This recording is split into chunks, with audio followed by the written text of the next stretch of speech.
Halo anak-anakku yang dikasih dalam nama Tuhan Yesus Kristus. Puji Tuhan, kita dapat berkumpul kembali di dalam pembelajaran untuk bab 2, yaitu keluarga sebagai pusat utama pendidikan. Tingkat 11, KD1 untuk semester Gasal. Anak-anakku yang dikasihi di dalam nama Yesus Kristus, persiapan diri Anda sebaik mungkin. Yang pertama, carilah tempat yang nyaman untuk belajar sehingga Anda bisa konsentrasi. Kemudian persiapkan Alkitab, buku serta alat tulis, tentu saja buku untuk agama Kristen. Cari tempat yang kuat sinyal serta kuota yang cukup, sehingga Anda bisa menyelesaikan pembelajaran ini sampai dengan akhirnya. Kemudian, mari kita menyanyikan pujian bersama keluargaku melayani Tuhan.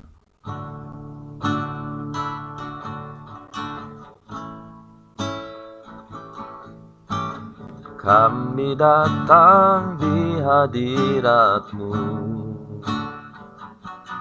dalam satu kasih dengan bersehati, berjanji setia sampai akhir, mengasihi-Mu Yesus. Kami datang di hadirat-Mu dalam satu kasih dengan bersehati, berjanji setia sampai akhir, mengasihi-Mu Yesus.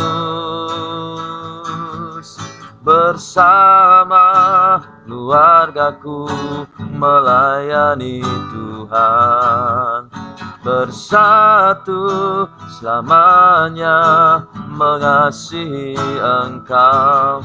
Tiada yang dapat melebihi kasih-Mu ya Tuhan.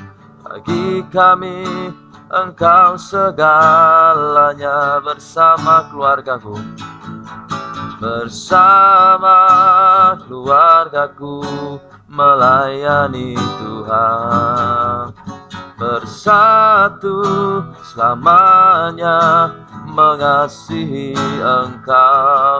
Tiada yang dapat melebihi kasih-Mu ya Tuhan.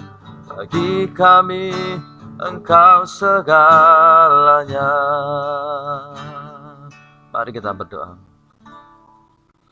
Tuhan Yesus yang baik, yang luar biasa, kami bersyukur pada saat ini kami dapat bertemu sekalipun melalui online, tetapi kami percaya ketika kami mempelajari materi ini, Roh Kudus menolong kami untuk memahaminya, sehingga kami benar-benar mempelajari materi dengan baik tentang keluarga sebagai pusat pendidikan. Kiranya materi ini menjadi bekal bagi kami untuk kedepannya, membangun rumah tangga dan mendidik anak-anak yang nanti Tuhan percayakan kepada kami. Dalam nama Tuhan Yesus, kami siap mempelajari materi ini. Haleluya. Amin. Puji Tuhan. Haleluya. Nah, anak-anakku semua, melalui materi ini diharapkan kalian yang pertama dapat mendeskripsikan pendidikan Kristen dalam keluarga dengan tepat. Kemudian, mendeskripsikan peran keluarga dalam proses sosialisasi dan juga edukasi dengan benar tentu saja ya. Kemudian kalian dapat membuat tabel ya, ada kolom-kolom nanti di bagian tugas tentang contoh konkret peran keluarga dalam proses sosialisasi dan edukasi dengan tepat. Bapak harap melalui materi ini kalian dapat mencapai 3 ini dengan baik ya. Kemudian anak-anak yang dikasihi, kita langsung masuk dalam pengertian pendidikan. Mungkin ini kalimat atau kata yang sangat familiar buat Anda, sering Anda dengar, apalagi Anda adalah seorang peserta didik, ya, di mana pendidikan sangat sering Anda dengar. Apa itu pendidikan? Dari kata Latin educare atau educere, ya. Artinya apa? Merawat, membimbing seseorang itu keluar dari dari tempat A ke tempat B atau dari situasi A ke situasi B. Tentu saja situasinya jauh lebih baik dari yang sebelumnya. Kemudian anak-anakku, pendidikan itu secara sederhananya adalah suatu upaya yang dilakukan dengan sadar, ya sadar, untuk memperlengkapi seseorang ataupun suatu kelompok dengan cara membimbing, ya menuntun keluar dari suatu keadaan, ya tentu saja ke keadaan yang jauh lebih baik. Jadi misalkan seseorang yang belum bisa membaca, kemudian diberikan pendidikan, pembimbingan, sehingga anak ini kemudian bisa membaca. Nah, inilah secara sederhananya tentang pendidikan. Nah, pendidikan itu mengarah pada pembentukan pribadi yang utuh atau holistik yang diperoleh dari pengalaman hidup sehari-hari. Jadi sebenarnya pendidikan itu yang diarahkan adalah pembentukan pribadi secara utuh atau holistik. Jadi tidak parsial atau bagian demi bagian. Karena kalau tidak holistik nanti timpang anak-anak semua. Seperti gambar yang di atas ini, di samping sebelah kanan, Anda bisa melihat aspek-aspek holistik ya. Secara sederhana adalah menyeluruh dalam seluruh kehidupan seseorang, baik aspek sosial, emosional, pendidikan atau intelektual, kerohanian, spiritual, ya moral, dan juga nanti aspek-aspek tentu saja aspek-aspek yang lain. Ya. Jadi anak-anakku semua, diharapkan melalui pembelajaran ini kalian dapat bertumbuh secara holistik, secara khusus nanti kalian mengerti bahwa pendidikan dalam keluarga itu sangat penting sekali. Keluarga sebagai pusat utama pendidikan. Jadi sebenarnya pusat utama pendidikan itu adalah keluarga. Sekolah itu sebenarnya yang kedua ataupun yang ketiga. Makanya keluarga itu sebagai tempat yang pertama, the first time bagi manusia itu untuk mengalami pembentukan.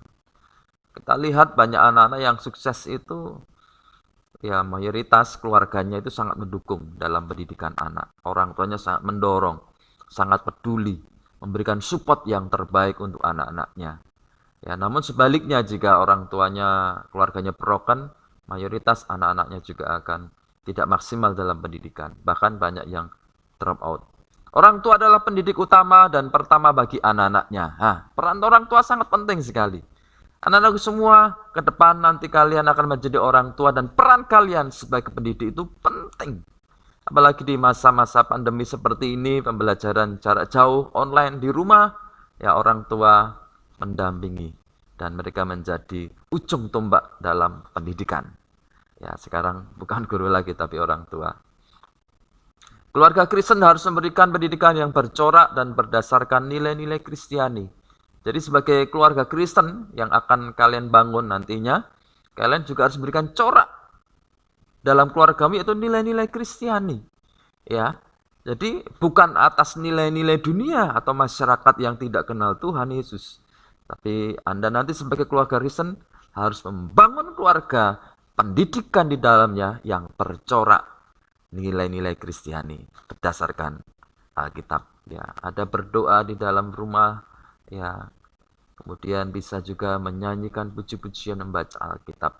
Nanti kita akan melihat beberapa contohnya. Nah, sekarang peran keluarga dalam proses sosialisasi merupakan proses belajar seseorang di mana orang tua ataupun masyarakat meneruskan pengetahuan, kebiasaan atau habits, nilai-nilai dalam lingkungan secara tidak sengaja atau melalui keteladanan. Ya, seperti contoh ini, setiap hari Minggu orang tua mengajak anak-anaknya ke gereja. Jadi orang tua memberikan teladan bahwa hari Minggu anak-anak harus ke gereja untuk beribadah kepada Tuhan. Ini keteladanan. Ya. Jadi kalau orang tuanya tidak berangkat ke gereja, ya anaknya juga kemungkinan besar tidak berangkat ke gereja karena mengikuti teladan orang tuanya. Ya, dalam hal ini orang tua sebagai percontohan, role model. Makanya ada satu peribahasa ya, buah jatuh tak jauh dari pohonnya. Jadi bagaimana orang tua, ya anak juga akan seperti itu. Ya, like son, like father. Orang tuanya pemabuk, kemungkinan besar anaknya nanti bisa jadi pemabuk. Ya. Jadi alangkah baiknya anak-anakku, nanti kalian menjadi orang tua, berikan teladan yang terbaik untuk anakmu. Ya, di dalam 2 Timotius 1 ayat 5, di situ ada keluarga Timotius, dia diasuh oleh nenek dan ibunya dengan sangat baik sekali. Sehingga imannya bertumbuh, imannya semakin bertumbuh, dan dalam usia yang muda, dia menjadi seorang pemimpin rohani. Ya, mungkin di zaman sekarang seperti gembala sidang, pendeta. Kemudian dia diteguhkan lagi dengan berjumpa dengan seorang rasul yaitu Paulus. Kemudian dia semakin diteguhkan dan akhirnya Timotius menjadi seorang pemimpin rohani yang baik. Kenapa demikian? Dia masih muda tapi bisa menjadi seorang yang berhasil dalam hal ini. Ada keluarganya yang mendidik dan memang keluarganya tekun di dalam dan teguh di dalam imannya kepada Tuhan. Dan itu diturunkan kepada anak ataupun cucunya. Jadi anak-anakku semua, apa yang kalian lakukan nanti ketika kalian jadi orang tua, itu akan turun kepada anak-anak kita semua. Ya, seperti gambar ini, ya, jika kalian suatu saat memiliki anak, dampingi ke gereja, didoakan, ya ditemani, jangan cuma diantar tinggal pergi.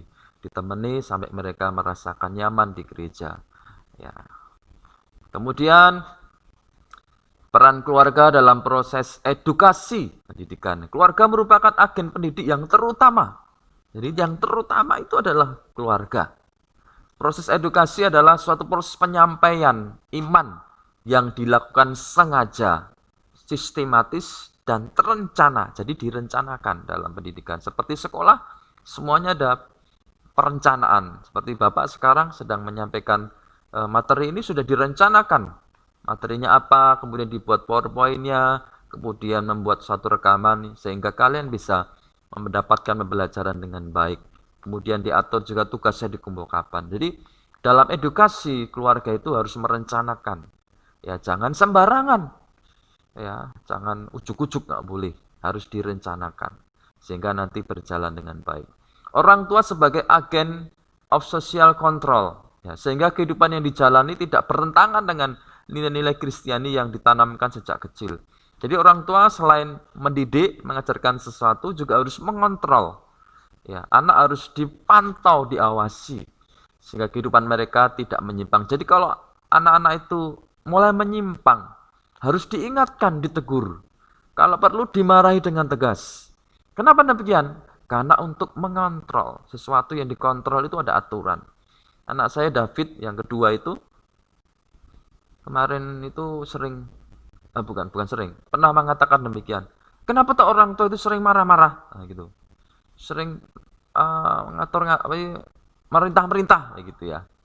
Nah, kami menjawabnya karena untuk mengarahkan kalian, mendidik kalian, karena anak-anak belum tahu mana yang baik dan mana yang tidak baik untuk kalian sendiri. Jadi perlu diarahkan oleh orang tua. Jadi orang tua itu tugasnya mengontrol, ya, seperti suatu produksi dalam barang itu perlu dikontrol, kontrol, quality, ya, ada quality control, sehingga nanti bisa mendapatkan barang yang terbaik atau tidak cacat. Amsal 22 ayat yang ke-6, didiklah orang muda menurut jalan yang patut baginya, maka pada masa tuanya pun ia tidak akan menyimpang dari jalan itu. Kalau anak-anak dididik sejak dari dini, ya masih kecil, remaja, kemudian pemuda, firman Tuhan katakan pada masa mudanya, dewasanya nanti, dia tidak akan pernah menyimpang dari jalannya itu. Kenapa? Sudah ada rule-nya. Seperti kereta api sudah ada relnya. Tinggal akan terus meluncur di atas rel itu. Jadi didiklah nanti kalau kalian punya anak, putra-putri yang untuk mempercayakan dengan baik. Dan kalian selama ini sudah jadi anak, kalian ikutilah didikan orang tuamu. Karena orang tuamu adalah wakil Allah di bumi ini. Saya yakin orang tuamu mendidik dengan baik. Kemudian anak-anakku, kesimpulan dan aplikasinya untuk materi ini sederhananya demikian, 3 poin saja. Yang pertama, keluarga merupakan pusat pendidikan untuk pembentukan pribadi yang utuh atau holistik, di mana orang tua sebagai pendidik pertama dan utama. Yang kedua, keluarga Kristen memberikan pendidikan Kristen sesuai dengan iman Kristen. Jadi harus pendidikan Kristen. bukan pendidikan duniawi atau sekuler. Karena kita adalah anak-anak Tuhan berdasarkan firman Tuhan. Pendidikan Kristen meneladani Tuhan Yesus sebagai guru agung. Teladan kita yang sempurna adalah Tuhan Yesus.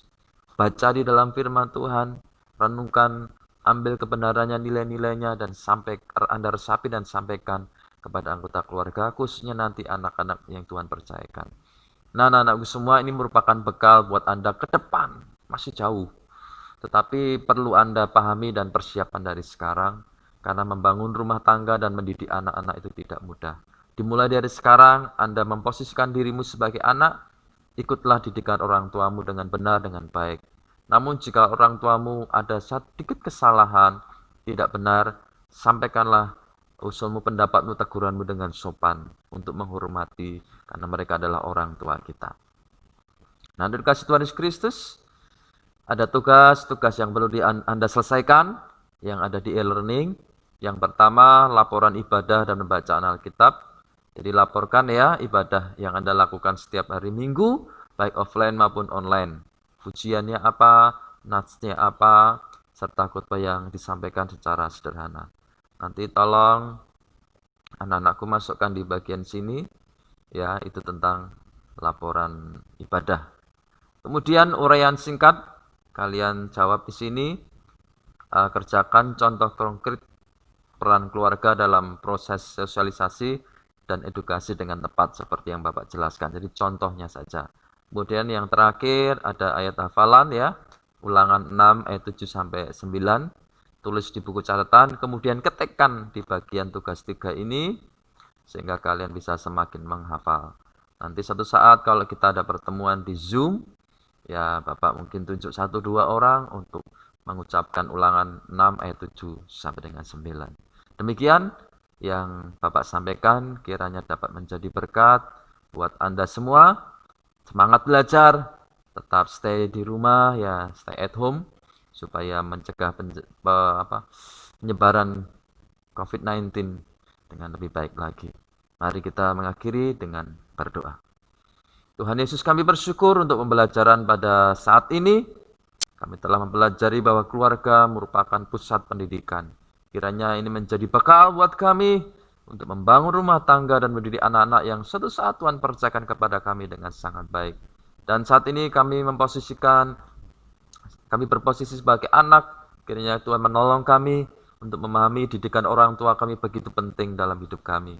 Ajar kami ya Tuhan untuk lebih menghormati orang tua dan mengasihi mereka dengan sebaik mungkin. Kami bersyukur atas materi ini di dalam nama Tuhan Yesus. Haleluya. Realisasi